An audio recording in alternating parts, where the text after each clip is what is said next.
Donc on m'a invité à parler de l'urgence territoriale. Alors en tant qu'élu à Rennes et à Rennes Métropole, dans des grosses collectivités, mon prisme, ça sera effectivement toute la métropolisation et les dégâts et ses conséquences assez néfastes sur l'aménagement de notre territoire breton.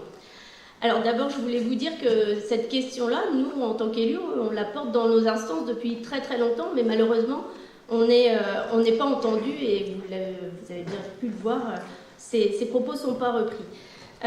Depuis 2010, en fait, on voit que la réforme territoriale qui a été engagée a renforcé les déséquilibres territoriaux.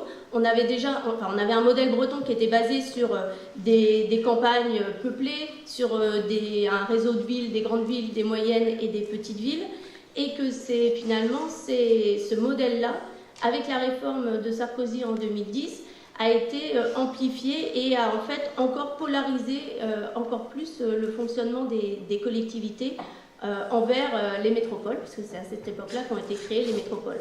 Alors les métropoles, c'est quelque chose d'assez particulier parce qu'on donne finalement à des territoires qui sont déjà riches des pouvoirs et des finances pour être encore plus riches.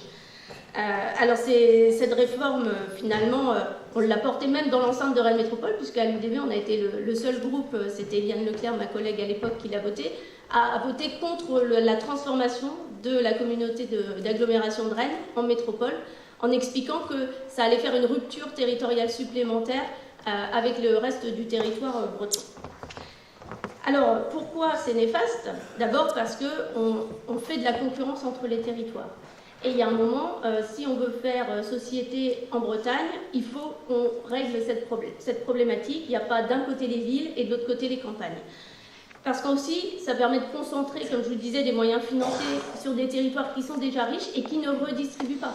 Si encore ces territoires permettaient le développement d'autres zones géographiques, mais aujourd'hui, elles ne redistribuent pas.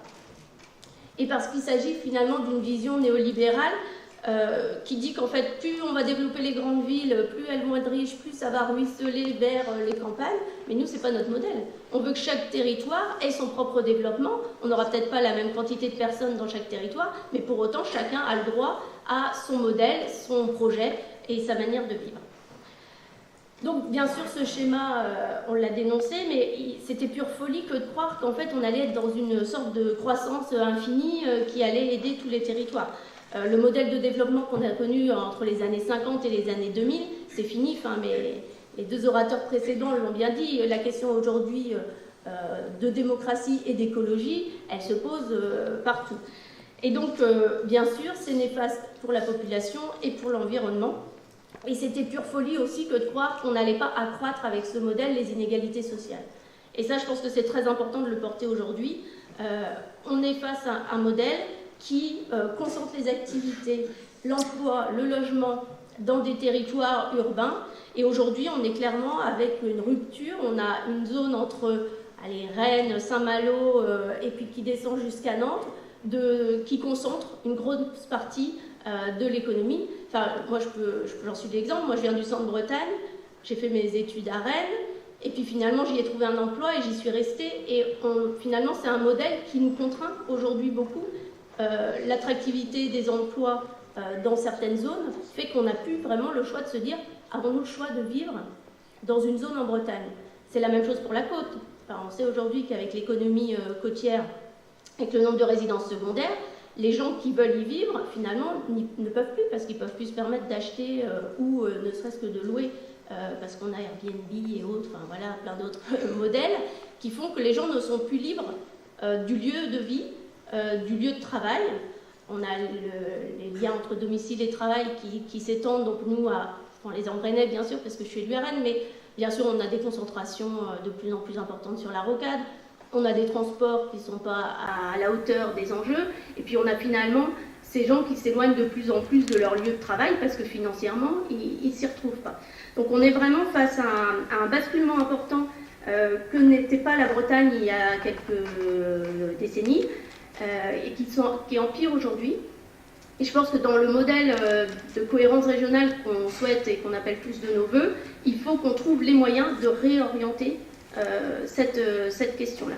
Alors, par contre, il faut après faut rappeler des petites évidences. Aujourd'hui, le budget de la région Bretagne, c'est 1,5 milliard. vous me direz, des gens parlent en milliards, c'est bien. Sauf que Nantes et Nantes Métropole, c'est 1,7 milliard. Rennes et Rennes Métropole, c'est 1,3 milliard. Donc on est sur les grandes métropoles qui sont, alors je vais dire des géants, et encore on ne compare pas à Paris, mais dans notre région en tout cas, les métropoles ont des poids financiers extrêmement importants qui contrebalancent totalement la politique régionale. Donc aujourd'hui, on ne peut même plus les questions de la manière d'habiter le territoire et la question de s'investir aussi sur ces territoires-là, il est en train de se détricoter. Et si nous, on veut faire société ensemble en Bretagne, il faut qu'on trouve les moyens de remettre au centre ce modèle un peu de cohérence qu'on avait probablement, ou en tout cas que beaucoup ont souhaité dans plein d'époques différentes avoir. Pour accueillir les nouvelles populations, parce qu'on sait qu'on a une attractivité forte de notre territoire, et je pense qu'avec les enjeux climatiques, notre territoire sera de plus en plus attractif. C'est pas de dire qu'il faut plus de villes, c'est pas ça le problème. Et puis on voit que les villes denses, ça a plein de limites. La première, c'est la limite écologique, Daniel en parlait. On a 3 jours d'autosuffisance pour les Rennais. Qu'est-ce qui se passe si on n'arrive plus à mettre des camions sur les routes? Parce que finalement, l'approvisionnement en Rennais, c'est des camions sur les routes. Qu'est-ce qui se passe si... qu'est-ce qui se passe au bout de 3 jours quand plus personne n'a à manger? Alors on met des actions en œuvre, les jardins partagés et autres, mais on a 200 000 personnes à nourrir. C'est pas quelques jardins au pied des tours qui vont résoudre ce problème-là.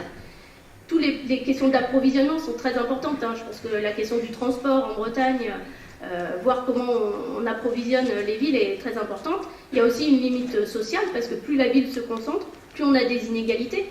Alors, à Rennes, on se dit, c'est super, on a une politique du logement intéressante, on a plein de logements sociaux, on accueille les gens, les populations les moins riches, très bien. Sauf que finalement, qui est allé vivre en 2e ou 3e couronne? C'est les gens qui, à une époque, se sont dit, ah, on a assez d'argent pour s'acheter une petite maison, avec un petit terrain, on va pouvoir faire un peu de jardin, très bien. Et aujourd'hui, ces gens-là, ils mettent 2 heures ou 1 heure et demie parfois pour aller à leur travail. Ils passent une demi-heure ou 3/4 d'heure dans les embouteillages. Du coup, ils ont un niveau de vie qui diminue, des contraintes à plus savoir qu'en faire. Et à un moment, ce système-là ne va plus tenir et n'est plus soutenable. Donc il faut réinventer un modèle d'équilibre territorial. Effectivement, ça passe par la région, et moi j'en suis convaincue.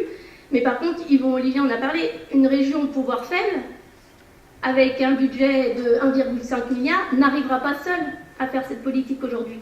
Donc c'est bien le travail sur le statut particulier pour la Bretagne, sur des vraies compétences et sur des moyens. N'oublions pas qu'aujourd'hui, les collectivités ont certes des moyens, mais elles n'ont pas de moyens propres. C'est bien l'État qui leur renvoie une partie de l'argent collecté par les impôts et autres.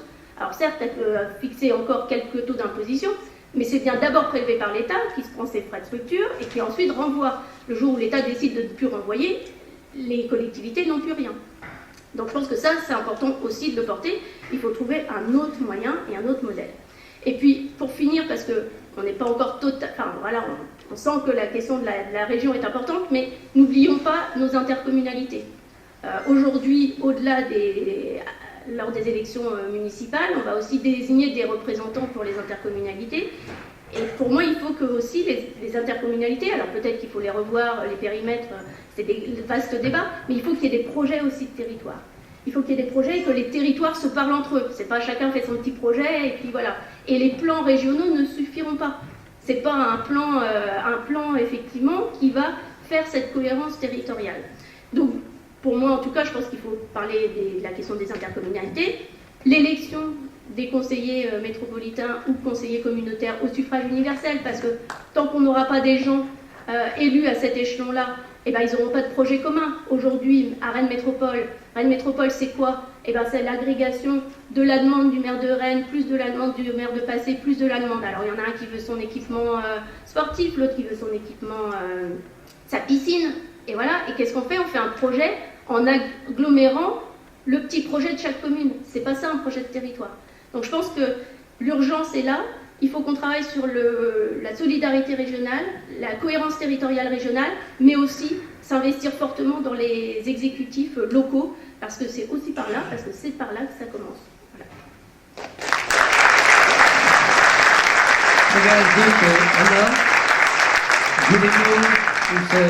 Anna, des questions pour Anna? Oui. Vas-y, vas-y. Ah, le micro arrive. Oui, bonjour, j'aurais une petite question. Je suis élu local. On parle de collectivité, de territoire, de métropole. Moi, sur le terrain, je voudrais bien qu'à un moment donné, on me donne une explication de comment on fait. Ça a été évoqué un petit peu tout à l'heure par monsieur Olivier Simon. On parle de décentralisation, on en parle d'autonomie de la Bretagne, mais nous, en tant qu'élus, quand on participe à ces grandes collectivités, on joue le jeu de la décentralisation. On se comporte exactement comme Paris se comporte avec nous. Les petites communes, actuellement, et c'est le cas ici autour de Carhaix, ont des difficultés à retrouver, à ce que vous évoquiez avec la métropole, ont des difficultés à retrouver des budgets qui reviennent. Et donc, quelle solution apporter justement dans ces collectivités? Est-ce qu'on continue à développer ces collectivités? Est-ce qu'on redonne du pouvoir aux maires? Est-ce qu'on on remet la société civile? Moi, cette décentralisation, tout à l'heure on buguait un petit peu quand on en parlait, on ne peut pas à un moment donné dire on fait une autonomie pour la Bretagne, à mon sens, mais vous allez peut-être me dire ce que vous en pensez, et d'un autre côté, au niveau collectivité territoriale, faire le contraire. C'était Corinne Nicole, conseillère départementale dans le Finistère. Ah, ce serait bien que vous vous présentiez simplement non, et puis la fonction essentielle, parce que je sais qu'il y a des présidents qui assument plusieurs présidences, mais la meilleure, après. Non, mais on est d'accord qu'il y a toute la question des échelons de collectivité à revoir. Enfin, je pense que dans l'idée d'un statut particulier pour la Bretagne, c'est aussi qu'est-ce qu'on fait des départements. Enfin, voilà, je pense qu'on est quand même assez nombreux autour de la table pour dire que déjà il faut fusionner départements et régions. Alors ça fusionnera déjà les moyens parce que les départements c'est à peu près 3,3 millions d'euros, enfin 1 milliard d'euros, donc déjà on pourra peut-être faire quelques économies et travailler à une autre échelle. Mais quand on dit revoir la cohérence, c'est tout compris. C'est-à-dire quand moi je vous parle, parce que là ma question est très sur la métropolisation et les communes avoisinantes, mais on peut faire le schéma. Quels sont les bons échelons d'intercommunalité? Quel pouvoir à la commune? Enfin, le débat aujourd'hui, c'est commune ou intercommunalité. Mais en fait, on voit bien qu'aujourd'hui, il y a toujours besoin du rôle du maire. Enfin, l'intercommunalité n'a pas résolu toutes les questions. Donc, quelles sont les strates? Et ça, il nous faut avoir un projet commun. Quelles sont les strates? Moi, si vous me demandez mon avis, je dirais que le département, voilà, on arrête et on met la région. Mais par contre, entre les intercommunalités et la région, il faudra que ce lien-là fonctionne bien. Si on enlève le département. Enfin voilà, il faudra que la région ne se contente pas de grands plans et de dire au territoire, allez-y, faites. Ça ne marche pas. Donc il faudra être vigilant à cette articulation-là. Et est-ce que toutes les intercommunalités sont prêtes et ont les moyens de le faire? Ça, c'est une autre question. Regarde, dit Anna. On arrive vraiment dans la Préségener.